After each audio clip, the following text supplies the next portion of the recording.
ဈေးလေးတန်မယ်အခန်းလေးလည်းကျယ်မယ်အိမ်ခန်း3ခန်းနဲ့ပါပြီးဈေးနှုန်းက300ကျော်လေးနဲ့ဗရန်ဒါပါပါတဲ့အခန်းလေးတစ်ခန်းရန်ကုန်မြို့မှာရှိနိုင်ပါမလားမင်္ဂလာပါမိတ်ဆွေတို့ဟိန်းထက်အကျိုးတော်ဆောင်ယူဇနာဥယျာဉ်မြို့တော်တိုက်ခန်းရောင်းဝယ်ငါ page မှာပြန်လည်ကြိုဆိုလိုက်ပါတယ်ဒီကနေ့မှာတော့ဒီခန်းလေးကိုကျွန်တော်ဗီဒီယိုတော့ရိုက်ပထားခဲ့မြူအဲ့တော့ကျွန်တော် image လေးနဲ့ပဲအကုန်လုံးရှင်းပြပေးသွားမယ်ဒီခန်းလေးကယူဇနာဥယျာဉ်မြို့တော်တကုံစိတ်ကမ်းမြို့နယ်စစ်တောင်းရိပ်မှုပကူးမြစ်လမ်းမှာရှိတဲ့ဒုတိယတဲ့အခန်းလေးပဲဖြစ်ပြီးဒီခန်းလေးမှာပထမဆုံးမြင်ရတဲ့ view လေးရဆိုရင်ဝရန်ဒါကနေကျွန်တော်တို့ရိုက်ပြထားဖြစ်ပါတယ်လူစီကားတဲ့နေရာဖြစ်ပြီးတော့ဝရန်ဒါကြီးလိုက်ရင်တော်တော်လေးလှပတဲ့မြင်ကွင်းလေးကိုတွေ့ရမယ်ဒီနောက်ကျွန်တော်တို့ဝရန်ဒါကနေပြီးတော့A8 အဲခန်းပေါ့နော်အဲခန်းလေးကိုတစ်ချက်ရိုက်ပြပေးထားတယ်အခန်း3ခန်းဖြစ်ဖွဲ့စည်းထားပြီးပြပြားတွေစေးအသစ်တွေနဲ့မီးဆိုင်တွေနဲ့ပါအလားဆင်ပေးထားတယ်ဒီဦးကြောင့်အဲခန်းနဲ့တက်တက်ရှိနေပြီးတော့ဒီအခန်း3ခန်းကိုကျွန်တော်အသေးစိတ်တစ်ချက်လိုက်ပြပေးပါမယ်ဒါကတော့ပထမဆုံးမြင်ရတဲ့အခန်းလေးဖြစ်ပြီးဒါကတော့ဒုတိယမြောက်ခန်းလေးပါဒီကောင်လေးကတော့တတိယမြောက်နောက်ဆုံးအခန်းကြီးလေးပဲဖြစ်ပြီးတော့အဲ့ကနေမှကျွန်တော်မီးဖို့ကြောင့်လေးကိုတစ်ချက်ပြပါမယ်မီးဖို့ကြောင့်လည်းတက်တက်ပါရှိပြီးတော့ခြေပြားအနေနဲ့အလားဆင်ထားပြီးတေးတက်တက်လေးလုပ်ပေးထားတယ်အင်ရှင်မတွေသဘောကျအောင်လုပ်ပေးထားတာမလို့အင်ရှင်မတွေတော့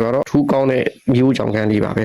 အိမ်သားကိုလည်းတက်တက်စီလုပ်ပေးထားပြီးရေချိုးခန်းကတော့အုတ်ကန်နဲ့လုပ်ပေးထားတယ်အိမ်သားကိုတော့လူကြီးသူမတွေအတွက်အဆင်ပြေအောင်ဟိုတိုင်းလေးနဲ့တိဆောက်ပေးထားတယ်ဗျအဲ့တော့ဒီခန်းလေးကအခန်းလေးကျယ်တဲ့ဈေးလေးတန်နေမိသားစုပြန်ပြန်နေလို့ရပြီအကုန်လုံးကတက်တက်ရဲလေးပြင်ဆင်ထားတဲ့ခန်းလေးကိုဈေးနှုန်းလေး300ကျော်လေးနဲ့ရမယ်835သိန်းညှိနှိုင်းဈေးလေးနဲ့ရမယ်ဆိုတော့ရန်တန်နေပြီမိတ်ဆွေတို့ဒီခန်းလေးကလက်ရှိအဝယ်ကိုစောင့်နေပြီးတော့ထိုက်တန်တဲ့ပိုင်ရှင်ကိုလည်းသူမျှော်နေတော့မှာပဲဒီခန်းလေးကိုစိတ်ဝင်စားလိမ့်မယ်ဖြစ်ဖြစ်လာရောက်ကြည့်ရှုခြင်းလိမ့်မယ်ဖြစ်ဖြစ်ဖုန်းနံပါတ်3994089989ဖုန်းဆက်သွယ်ပဲဖြစ်စေ Viber နေပဲဖြစ်စေလာရောက်ဆက်သွယ်စုံစမ်းမေးမြန်းနိုင်ပါတယ်ဗျအားလုံးပဲကောင်းသောနေ့လေးပဲပိုင်ဆိုင်ကြပါစေကျွန်တော်ဟိန်းတက်ပါယူဇနာဥယျာဉ်မြို့တော်တိုက်ခန်းများရောင်းခြင်းလေးဖြစ်ဖြစ်ဝယ်ခြင်းလေးဖြစ်ဖြစ်ငားခြင်းလေးဖြစ်ဖြစ်ယုံကြည်စွာဖြင့်ကျွန်တော်ရှိမှလာရောက်ဆက်သွယ်မေးမြန်းစုံစမ်းနိုင်ပါတယ်ဗျ